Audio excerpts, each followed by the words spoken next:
প্রিয় সেমিস্টার 3 অনার্সের ছাত্রছাত্রীরা, আজ আমি তোমাদের সঙ্গে আলোচনা করব সিসি 5-এর টপিক জৈন ধর্ম। জৈন ধর্ম মোট 24 জন তীর্থঙ্কর বা প্রচারক জৈন ধর্ম প্রচার করেছিলেন। এই তীর্থঙ্কর কাদের বলে না, যারা জৈন ধর্ম প্রচার করেন তাদের বলে তীর্থঙ্কর বা ধর্মগুরু বা প্রচারক। এই 24 জনের মধ্যে 23তম এবং 24তম তীর্থঙ্কর ছিলেন বিশেষ উল্লেখযোগ্য। 23তম তীর্থঙ্করের নাম ছিল পার্শ্বনাথ বা পরেশনাথ। তিনি ঐতিহাসিক ব্যক্তি ছিলেন একথা জানা যায়। জৈন শাস্ত্রকার ভদ্রবাহুর রচনা থেকে জানা যায় পার্শ্বনাথ ছিলেন বারাণসীর রাজা অশ্বসেনের পুত্র।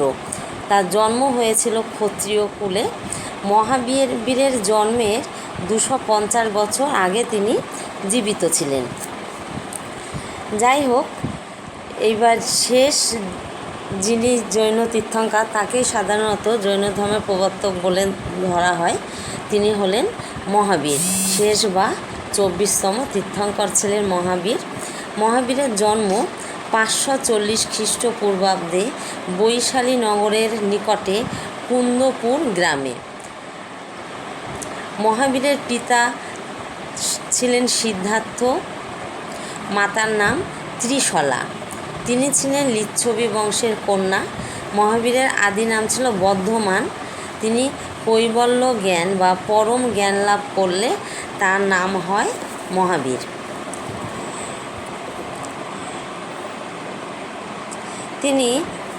মহাবীর সন্ন্যাস ধর্ম গ্রহণ করার পর প্রায় 12 বছর ধরে কঠোর তপস্যা করে সত্য জ্ঞান লাভ করেছিলেন। এই সময় তার নাম হয়েছিল সর্বজ্ঞ বা কেবলিন বা জিন বা জিতেন্দ্রীয় এবং মহাবীর। ঋজুপালিকা নদীর ধারে একটি শাল গাছের নিচে কঠোর তপস্যায় রত থাকার সময় মহাবীরের মনে সত্য জ্ঞানের উদয় হয়। সত্য জ্ঞান লাভ করার পর মহাবীর নানা স্থান পরিভ্রমণ করে তার ধর্মমত প্রচার করেন। গঙ্গা নদীর উপকূলের নানা স্থানে তিনি তার ধর্মমত প্রচার করেছিলেন। প্রায় 72 বছর বয়সে রাজগৃহের নিকটে পাবা নগরীতে এই মহাপুরুষ 468 খ্রিস্টপূর্বাব্দে দেহত্যাগ করেন।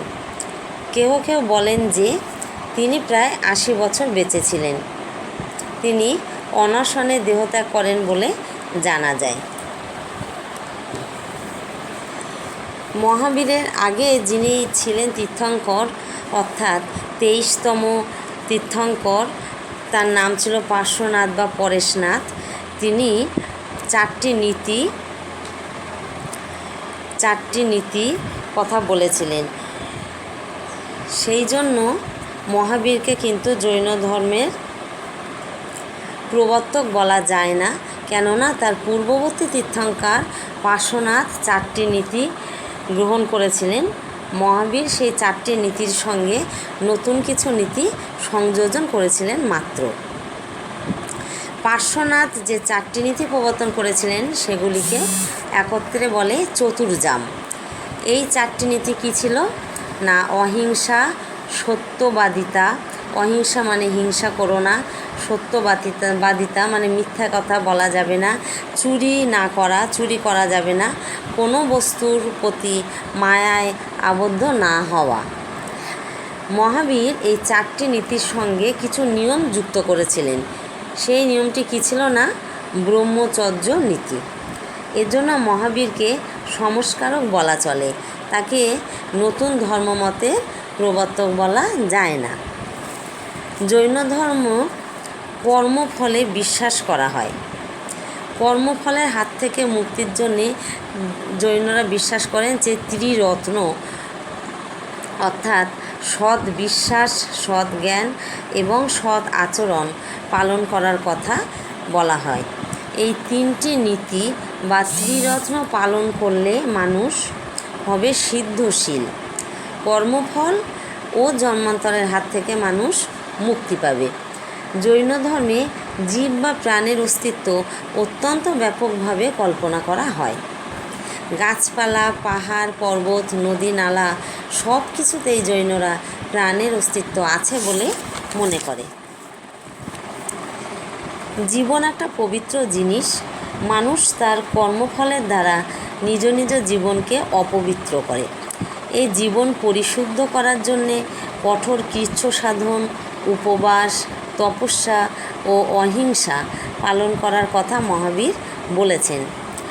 আসক্তি ত্যাগ করে প্রায়শ্চিত্ত ও সংযম এবং ত্যাগময় জীবনযাপন করলে মানুষ শেষ পর্যন্ত মুক্তি লাভ করবে, একথা জৈন ধর্মে বলা হয়। জৈন ধর্মে অহিংসাকে সর্বোচ্চ স্থান দেওয়া হয়। সম্পত্তির ক্ষেত্রে জৈন ধর্মের অনুশাসন হলো যে প্রয়োজনের বেশি যেন কেউ হাতে না রাখে। অপরিগ্রহ তত্ত্বের উপর মহাবীর বিশেষ গুরুত্ব দিয়েছেন।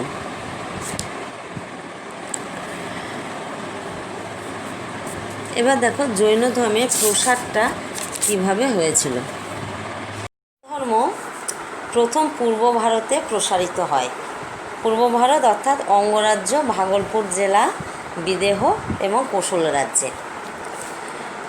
দেখা গেছে যে বহু গণ্যমান্য ব্যক্তি জৈন ধর্ম গ্রহণ করেছিলেন। বিভিন্ন সাম্রাজ্যের রাজারা জৈন ধর্ম গ্রহণ করেছিলেন। তাদের মধ্যে ছিলেন মগধ রাজা বিম্বিসার ও অজাতশত্রু, মৌর্য সম্রাট চন্দ্রগুপ্ত মৌর্য। এনারা জৈন ধর্ম গ্রহণ করেছিলেন। চন্দ্রগুপ্ত মৌর্য শেষ জীবনে জৈন ধর্মের অনুরাগী হয়েছিলেন। তিনি প্রথম জীবনে কিন্তু ছিলেন শৈব ধর্মের অনুরাগী, কিন্তু শেষ জীবনে তিনি জৈন ধর্ম গ্রহণ করেছিলেন।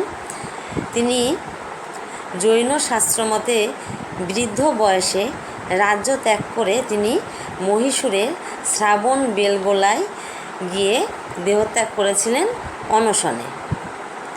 এ সময় তাকে চন্দ্রগুপ্ত মুনি বলা হতো। তার নাম স্মরণ রাখার জন্য শ্রাবণ বেলগোলায় চন্দ্রগিরি নামে একটি গুহা নির্মাণ করা হয়েছিল। এবার দেখি পশ্চিম ভারতে অর্থাৎ গুজরাট, কাথিয়াওয়াড় ও রাজপুতানার কিছু কিছু অংশে এই ধর্ম স্থায়িত্ব লাভ করে। বহু গুজরাটি ও মারোয়ারিও সেই সময় জৈন ধর্মের অনুরাগী হয়ে এই ধর্ম গ্রহণ করেছিলেন। পশ্চিম ভারতে জৈন ধর্মের শ্বেতাম্বর সম্প্রদায়ের প্রভাবটা বেশি দেখা গিয়েছিল। জৈন ধর্মের শাখা ছিল দুটি, শ্বেতাম্বর এবং দিগম্বর। চন্দ্রগুপ্ত মৌর্যের রাজত্বকালে উত্তর ভারতে সেই সময় এক ভয়াবহ দুর্ভিক্ষ দেখা দিয়েছিল। এই সময় বহু জৈন ধর্মাবলম্বী কী করেছিল না, জৈন সন্ন্যাসী ভদ্রবাহুর নেতৃত্বে উত্তর থেকে দক্ষিণ ভারতে চলে এসেছিলেন। এই ভদ্রবাহুর প্রভাবে দাক্ষিণাত্যের জৈন সন্ন্যাসীরা মহাবীরের অনুশাসনগুলি কঠোরভাবে মেনে চলতেন। তারা কোনো বস্ত্র পরিধান করতেন না। এই জন্য তাদের নাম দেওয়া হয়েছিল দিগম্বর সম্প্রদায়। অন্যদিকে উত্তর ভারতে যে সকল জৈন সন্ন্যাসী থেকে গিয়েছিলেন তারা স্থূলভদ্রের নেতৃত্বে শ্বেত বস্ত্র পরতেন। এই জন্য শ্বেত বস্ত্র পরতেন বলে তাদের নাম দেওয়া হয়েছিল শ্বেতাম্বর জৈন। জৈন ধর্মসূত্রগুলি প্রথমে মৌখিকভাবে প্রচলিত ছিল। এই ধর্মসূত্রগুলিকে সংকলন করে লিপিবদ্ধ করার জন্য পাটলিপুত্রে এক জৈন মহাসভা আহ্বান করা হয়েছিল। এই সভায় নানাভাবে বিচার করে 12টি অনুশাসন গ্রহণ করা হয়। 12টি অনুশাসন গ্রহণ করা হয় বলে তার নাম দেওয়া হয়েছিল দ্বাদশ অঙ্গ। পরে বলবিতে আরেকটি জৈন মহাসভা কিছু সংশোধন করে এর সঙ্গে আরও 12টি অনুশাসন যোগ করা হয়েছিল। তখন তার নাম দেওয়া হয়েছিল দ্বাদশ উপাঙ্গ। হিন্দু ধর্মের জাতিভেদ প্রথা ও আচার অনুষ্ঠান জৈনরা মেনে নেওয়ার ফলে জৈন ধর্ম জনসাধারণের কাছে গ্রহণযোগ্য হয়েছিল। জৈন ধর্ম গৃহস্থদের দিকে বেশি নজর দিয়েছে, যেটা বৌদ্ধ ধর্ম ক্ষেত্রে আমরা অতটা দেখতে পাই না। অর্থাৎ জৈন ধর্মে ভিক্ষু বা সন্ন্যাস ব্রত না নিয়ে গৃহে থেকে ধর্ম পালন করা যায়। এই জন্যে জৈন ধর্ম অধিক জনপ্রিয় হয়ে উঠেছিল এবং বেশিরভাগ মানুষ যারা সংসারে থেকেও এই ধর্মমত গ্রহণ করতে পেরেছিল। অহিংসা নীতিকে কিন্তু জৈন ধর্ম ত্যাগ করেনি, বরং জৈনদের প্রভাবে হিন্দু ধর্মে অহিংসার প্রভাব বেড়ে গিয়েছিল। এমনকি দেখা গেছে যে গ্রামীণ কৃষক যারা কৃষিকাজ করত তাদের মধ্যে এই ধর্মের প্রভাবটা দেখা গেছে যে অনেকটা কম। কারণটা ছিল কৃষকদের পক্ষে কঠোর অহিংসা পালন করা কোনো মতেই সম্ভব ছিল না, কারণ চাষবাসের জন্য তারা কীটপতঙ্গ মারত, আগাছা ধ্বংস করত। তাছাড়া জৈন ধর্মে যে অপরিগ্রহ বা স্থায়ীভাবে সম্পত্তি বৃদ্ধি, বিশেষত ভূসম্পত্তি গ্রহণ ও বৃদ্ধি নিষিদ্ধ ছিল। এর জন্য কৃষক শ্রেণীর মধ্যে জৈন ধর্মের আবেদন ছিল অত্যন্ত কম। তুলনামূলকভাবে জৈন ধর্ম সততা, মিতব্যয়িতা প্রভৃতি নীতির উপর জোর দেওয়ার ফলে নগরের বণিক শ্রেণী এই ধর্মকে গ্রহণ করতে বেশি সক্ষম হয়েছিল। প্রাকৃত সংস্কৃত ভাষায় উভয় ভাষাতেই জৈন ধর্ম রচিত হয়েছিল। জৈন বিহারগুলিতে প্রাচীন পুঁথি রক্ষা করা হয়।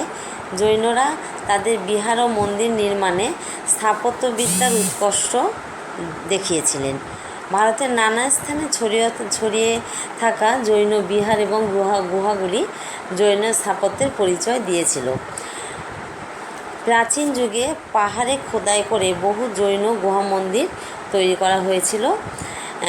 এক্ষেত্রে যেটা উল্লেখযোগ্য সেটা হচ্ছে মহীশূরের শ্রাবণ বেলগোলায় চন্দ্রগুপ্ত মৌর্যের নামে উৎসর্গ করা গুহা মন্দির বিশেষ উল্লেখযোগ্য।